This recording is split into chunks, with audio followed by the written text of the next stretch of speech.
Ayan mga kabosing, habang naghihintay nga po tayo ng customer dito sa bahay, yan po yung ating mga isda na binibenta mga kabosing.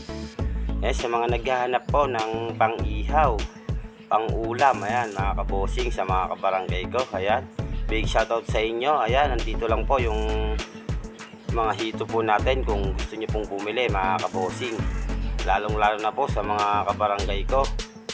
Ayan, PM lang po kayo mga kabosing at marami po tayo rito. Ayan, big shoutout po sa lahat po ng nakakapanood ng aking video, lalong lalo na po yung mga naging customer namin. Ayan, big shoutout sa inyo mga boss. At yan nga po, nakita nyo naman po yung binibenta natin. At habang naghihintay nga po tayo ng bibili dito sa bahay mga kabosing, nagpaihaw po tayo. Titikman po natin kung gaano po kasarap yung tinitinda natin na mga grow out mga kabosing. At yan nga po yung bayaw ko yung nag-ihaw. Ayan, tignan nyo nga po mga kabosing, napakasarap naman po yung ihaw nya. Nakita nyo naman mga kabosing kung gaano po yan kasarap. At lalagyan po natin yan ng bagay na sausawan para dyan sa inihaw na hito. Ayan, sa mga gusto pong bumili, PM nyo na po ako mga kabosing.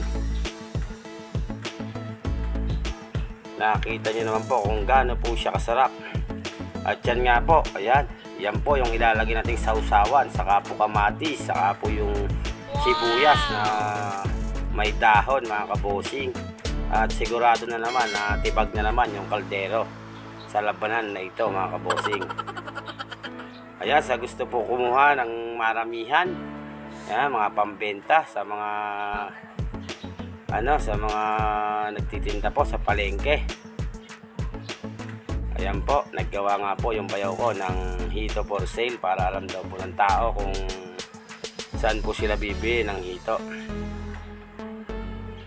At yan nga po yung express natin kung may magpapadeliver sa malapit. Ayan, bola lang yan. Isang PM nyo lang po ay automatic sa bahay na po yung uulamin nyo mga kabosing. Kaya ano pang hinihintay nyo, napakagandang offer po yan.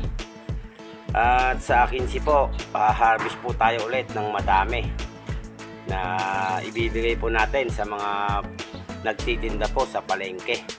Ayan, kaya umorder na po kayo mga kabosing. At sa akin meron po tayong dating na marami.